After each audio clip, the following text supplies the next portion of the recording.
Leadership is having a vision of how things should work and ensuring that the entire community around are working towards that vision. It should be shared and it should be something that allows everybody to play a part.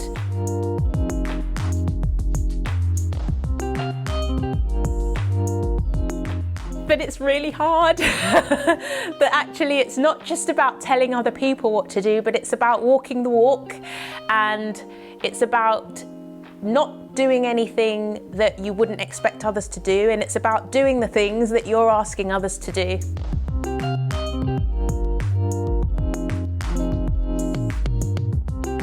You've got to be willing to listen, you've got to be willing to be wrong, you've got to be willing to learn something, and you've got to be willing to put in the hard work.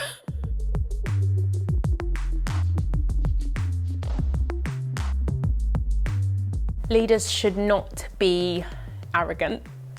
They should not believe that they have all the answers. They should trust the people who they pay and recruit to specialise in the things that they specialise in.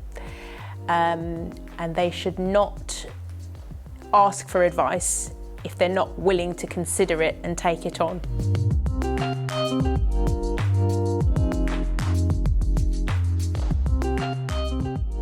Pleasing everybody. You're never going to please everybody. It's about maintaining that equilibrium in order to ensure that it all works and that every piece of the machine is running smoothly.